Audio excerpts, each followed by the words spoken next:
अस्सलाम वालेकुम नाज़रीन, ये मिली वॉइस का डेली बुलेटिन आलमी शब रोज़ है, जहां हम आलम इस्लाम से आपके लिए लाए हैं आज की अहम ताज़ा तरीन ख़बरें।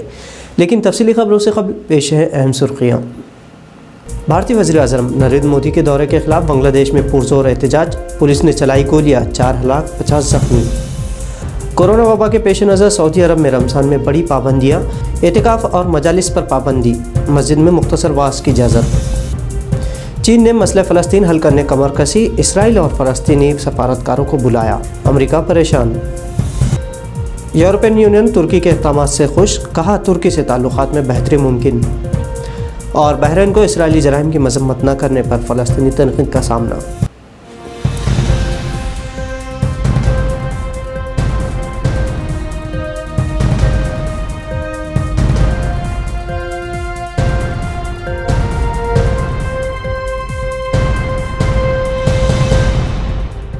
नाज़रीन, मैं अब्दुल वहाब और अब ख़बर तफसील से, जिसमें आज आलम इस्लाम से जो सबसे अहम ख़बर है वो ये कि बांग्लादेश के आज़ादी की गोल्डन जुबली के मौके पर मुनक़दा जश्न में शिरकत करने पहुँचे भारतीय वज़ीर-ए-आज़म नरेंद्र मोदी के दौरे के ख़िलाफ़ एहतजाज में 4 अफराद के हलाक होने की ख़बरें हैं।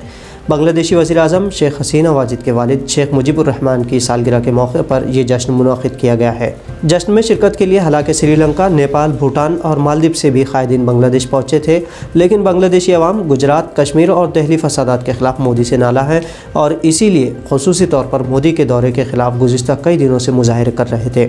हालांकि हुकूमती सतह पर भारतीय वज़ीर-ए-आज़म का इस्तक़बाल किया गया, लेकिन तलबा समेत शहरियों के शदीद एहतजाज पर पुलिस की जानिब से फायरिंग में 4 अफराद की मौत हुई और 50 से ज़्यादा ज़ख्मी भी हुए।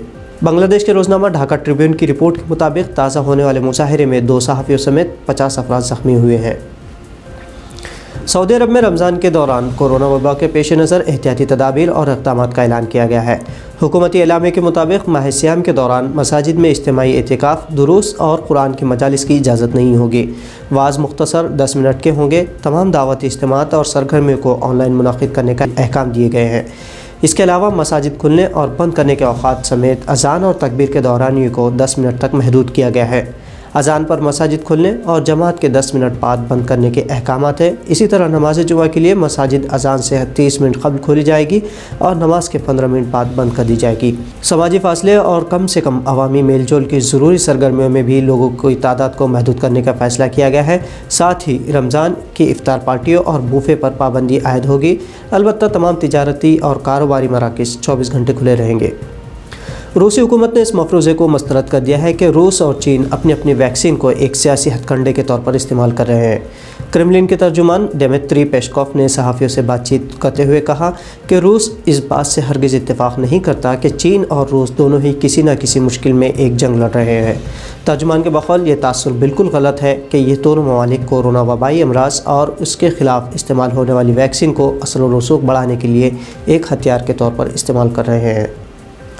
सऊदी वज़ारत तवानाई के एक बयान के मुताबिक जुमेरात को मुल्क के जनूबी इलाके जाज़ान में वाक़ तेल की एक तनसीब को ड्रोन्स हमलों का निशाना बनाया गया है।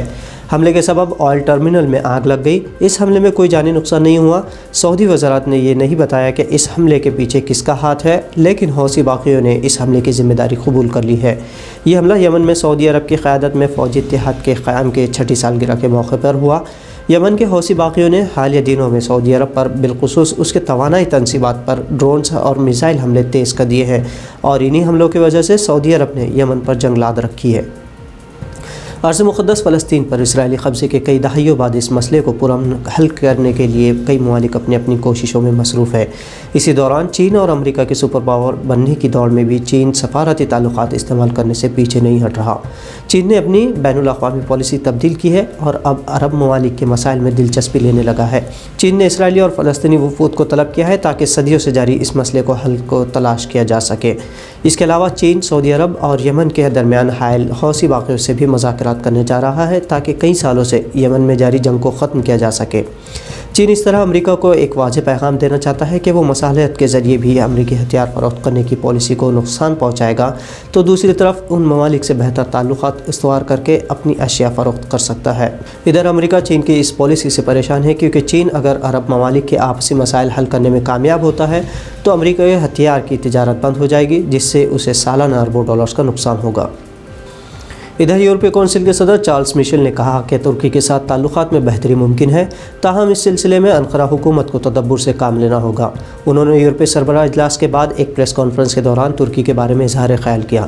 میشل نے کہا کہ وہ آئندہ ماہ دورے کے لیے ترکی حکومت سے رابطے میں ہیں۔ ذرائع ابلاغ کے مطابق یورپین یونین کی خواہش ہے کہ ترکی کو بین الاقوامی قوانین کی پاسداری کی صورت میں اپنے کسٹم یونین تک مزید رسائی دی جائے گی۔ مقبوضہ بیت المقدس فلسطین میں صہیونی فوجیوں کی جنگی جرائم کی مذمت نہ کرنے پر خلیجی ریاست بحرین کو سخت تنقید کا سامنا ہے۔ فلسطینی ذرائع ابلاغ کے مطابق تنظیم آزادی فلسطین کی جانب سے جاری کردہ ایک بیان میں کہا گیا کہ بحرین نے انسانی حقوق کونسل میں اسرائیل کے سنگین جرائم کی مذمت نہ کر کے ظلم کا ساتھ دیا ہے۔ بیان میں کہا گیا کہ عرب ممالک کا فلسطینی قوم کے حقوق کی حمایت نہ کرنا دشمنوں کی حمایت کرنے جیسا ہے۔